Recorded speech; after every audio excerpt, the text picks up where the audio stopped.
గౌతమ్‌ని rowdy పొడవబోయే చివరి క్షణంలో rowdy తల పగలగొట్టి గౌతమ్‌ని కాపాడేస్తుంది అహల్య. ఆ తర్వాత గౌతమ్ రౌడీలందరినీ చితకబాది "ఏంటి అహల్య గారిది? మీరెందుకొచ్చిర్రు ఇక్కడి డేంజరస్ ప్లేస్‌కి" అంటూ ఉండగా, "అది మిమ్మల్ని ఒంటరిగా వదలలేను గౌతమ్ గారు. ఇటువంటి డేంజరస్ ప్లేస్ కాబట్టే మిమ్మల్ని వదలలేక మీకేమవుతుందో అని టెన్షన్ వల్ల వచ్చాను" అని అంటూ ఉంటుంది అహల్య. "అసలే మీరు వట్టి మనిషి కూడా కాదు. ఎలా వచ్చారసలు?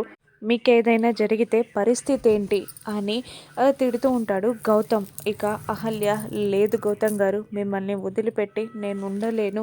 మీకేదైనా జరిగితే నేను తట్టుకోలేను" అని అంటూ ఉంటుంది అహల్య. "మీరిప్పుడు ఫస్ట్ ఇక్కడ నుండి వెళ్ళిపోండి" అని గౌతమ్ అంటూ ఉండగా, "లేదు గౌతమ్ గారు, మిమ్మల్ని ఇటువంటి ప్రదేశంలో వదిలిపెట్టి నేను వెళ్ళలేను" అని అంటూ ఉంటుంది అహల్య. ఇక చేసేది లేక అహల్య ప్రేమని కళ్ళలో చూస్తూ సరే ఇలా రండి" అని అంటూ లంకా దర్బార్లోకి తీసుకెళ్తూ ఉంటాడు గౌతమ్ అహల్యని. అక్కడ స్టెప్స్ దగ్గరికి వెళ్ళాక, "మీరు ఇక్కడే ఉండండి, నేను లోపలికి వెళ్తా" అని అంటూ ఉంటాడు గౌతమ్. "లేదు, నేను వస్తా" అని అహల్య మొండితనంగా అంటూ ఉండగా, "మిమ్మల్ని కొట్టేస్తాను చెప్తున్నా, మళ్ళీ మాట వినకపోతే.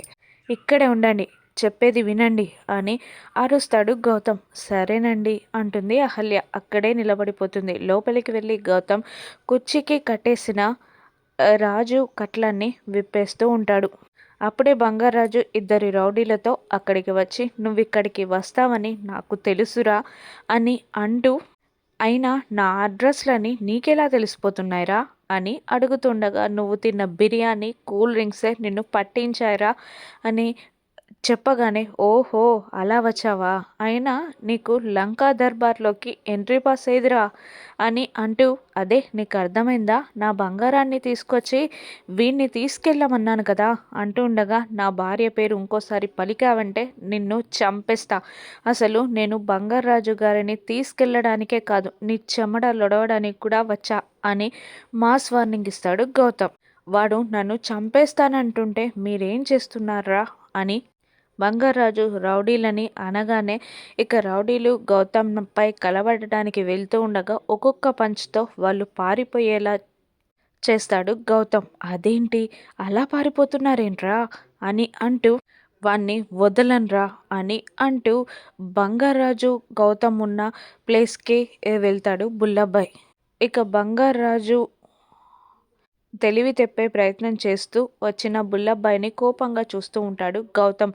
ఇక గౌతమ్ బుల్లబ్బాయిని కొట్టే చివరి క్షణంలో అహల్య గొంతుపై కత్తి పెట్టి అక్కడికి వస్తాడు బుల్లబ్బాయ్ అసిస్టెంట్. ఇద్దరు కోపంగా చూస్తూ ఉంటారు. "అన్నా, నీకోసం నీ బంగారాన్ని చంపడానికి కూడా వెనకాడను" అని అంటూ ఉంటాడు ఆ అసిస్టెంట్. దాంతో బుల్లబ్బాయ్ దగ్గరికి వెళ్ళి వాడి చెయ్యి అహల్య గొంతుపై నుండి తీసేసి, ఆ చెయ్యి వెనక్కి విరిచి, "నా బంగారాన్ని ముట్టుకోవడానికి, గొంతుపై కత్తి పెట్టడానికి నీకెంత ధైర్యంరా" అని బుల్లబ్బాయే అసిస్టెంట్ని కొడుతుండగా అహల్య గౌతమ్ దగ్గరికి పారిపోతుంది. "నీ బంగారం చూసావా అన్న, పారిపోయింది" అని అంటూ ఉండగా, "వాణ్ణి చంపేస్తా" అంటూ కత్తి తీస్తాడు బుల్లబ్బాయ్. ఇక అక్కడికి వెళ్ళి కట్లు విప్పి లేపుతున్న బంగారాజు గొంతుపై కత్తి పెడతాడు బుల్లబ్బాయ్.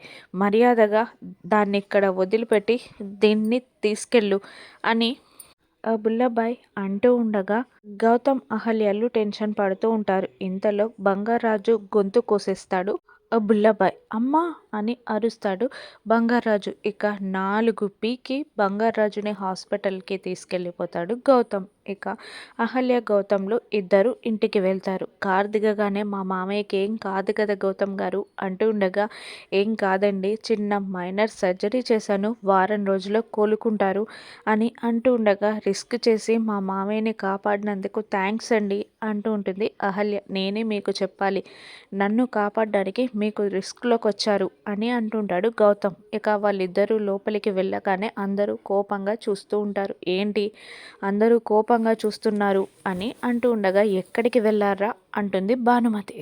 అహల్యని మార్నింగ్ వాక్‌కి తీసుకెళ్ళాను అని గౌతమ్ అబద్ధం చెప్పగానే, "అబద్ధం చెప్పడం ఆరోగ్యానికి మంచిది కాదు గౌతమ్" అని అంటుంది అతిథి. అతిథి నైట్ పూట హాస్పిటల్‌కి వెళ్ళి ఆకాష్ చేతిలో ఫూల్ అయిపోతుంది. ఆ కోపంలో ఉండిపోయి నన్నెవరో ట్రాప్ చేశారని గౌతమే అని అర్థం చేసుకుంటుంది అతిథి. అందుకని కోపంగా తెల్లవారగానే గౌతమ్ ఇంటికి వచ్చేస్తుంది. రాత్రంతా మీరు శంషాబాద్ అడవిలో ఉన్నారని నాకు తెలుసు అని అనగానే షాక్ అవుతాడు గౌతమ్. ఏంట్రా అడవికి వెళ్ళారా అంటూ అందరూ చుట్టూ చేరతారు. తనేదో మాట్లాడుతుంటే ఎందుకు నానమ్మ మీరందరూ కూడా అని అనేస్తాడు గౌతమ్. అయినా నన్నడగడానికి నువ్వెవరు అని అతిథిని నిలదీస్తాడు గౌతమ్. తను కాదు నేనడుగుతున్నా. రాత్రిపూట ఎక్కడికి వెళ్ళావురా అని నిలదీస్తూ ఉంటుంది భానుమతి. హాస్పిటల్‌కని మాత్రం చెప్పకండి. మేము హాస్పిటల్‌కి కాల్ చేసి కనుక్కున్నాం. మీరక్కడికి వెళ్ళలేదు అని అవంతిక క్లారిటీ ఇస్తుంది.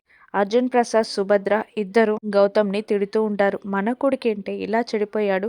చిన్నప్పుడు అల్లరి అనుకున్నాం. పెద్ద పెరిగాక వయసు ప్రభావం అనుకున్నాం. ఇప్పుడు కూడానా అని గౌతమ్‌ని అర్జున్ ప్రసాద్ అసహ్యించుకుంటూ ఉండగా అయ్యో మీరలా మాట్లాడకండి. ఆయనే తప్పు చెయ్యలేదు అని అహల్య అడ్డం తిరుగుతుంది. ఇక సుభద్ర ఇన్నాళ్ళు వాడిని నేను వెనకేసుకొచ్చాను. ఇప్పుడు నువ్వు అదే పని చేయకు. అసలు వాణ్ణి నువ్వు కాపాడుతున్నావా? వాడు తప్పు చేయడానికి ప్రోత్సహిస్తున్నావా? అని సుభద్ర అహల్యని అనగానే అమ్మా నేనే తప్పు చేయలేదు. నన్ను తప్పు చేయడానికి అహల్య ఎప్పుడు ప్రోత్సహించదు అని గౌతమ్ అనేస్తాడు. మరెక్కడికి వెళ్ళారా అని భానుమతి అడగగానే అడవికే వెళ్ళాం నానమ్మ అనేస్తాడు గౌతమ్.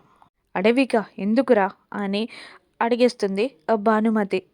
బంగారాజు గారిని ఆ బుల్లబ్బాయి కిడ్నాప్ చేశాడు. అతన్ని రక్షించడానికి వెళ్ళాం అని అనగానే పనోన్ని రక్షించడానికి నువ్వు వెళ్ళడమేంట్రా అని భానుమతి తిడుతూ ఉండగా అహల్య మధ్యలో వచ్చి అతను మన ఇంట్లో వ్యక్తిలాగా కలిసిపోయాడు కదా అని అహల్య అనగానే అహల్య చెంప పలగొడుతుంది భానుమతి. వాడు వెళ్ళడమే తప్పంటే వాడితో పాటు నువ్వెందుకు వెళ్ళావే? వాణ్ణి అద్దని చెప్పాల్సిన నువ్వే వాడితో వెంట వెళ్తావా? అయినా నా మనవడు నీ కడుపులో ఉన్న విషయం మర్చిపోయావా? అంటూ రెండు చెంపలు అహల్య వాయిస్తూ ఉంటుంది భానుమతి. అతను కాపాడొద్దని నేనెలా చెప్పనండి అని అహల్య అమాయకంగా అడుగుతూ ఉండగా అందుకని నువ్వు వెళ్తావా అంటుండగా తను నా కోసమే వచ్చింది నానమ్మ అని అనేస్తాడు గౌతమ్. నీకోసం రావడమేంట్రా అంటుండగా నన్ను అటువంటి ప్లేస్లో వదిలిపెట్టలేక వచ్చింది అహల్య అంటుండగా నీ కోసం ఆలోచిస్తుందే తప్ప కడుపులో ఉన్న నా మనవని కోసం ఆలోచించదా? వట్టి మనిషి కాదు. అర్ధరాత్రి పూట ఏంటవి? ఏమనుకుంటున్నావు? అసలు వీడు చేసిన పనులేంటి? అతిథిని కాదని నిన్ను పెళ్లి చేసుకున్న నాడే ఇంట్లో నుండి గెంటేసేదాన్ని. కానీ మాకు తెలియకుండా కడుపు తెచ్చుకున్నావు. కడుపులో ఉన్న నా మునిమనివని కోసం ఊరుకున్నానే తప్ప లేదంటే నీ మెడ పట్టి బయటికి గెంటేసేదాన్ని అని అహల్యని అవమానిస్తూ ఉంటుంది భానుమతి. కోపంగా చూస్తూ ఉంటాడు గౌతమ్. ఇప్పుడు భానుమతికి గౌతమ్ ఏ విధంగా బుద్ధి చెప్తాడు? అహల్యకి సపోర్ట్గా నిలబడతాడా? రాను నెక్సెస్లో చూద్దాం. Thank you for watching.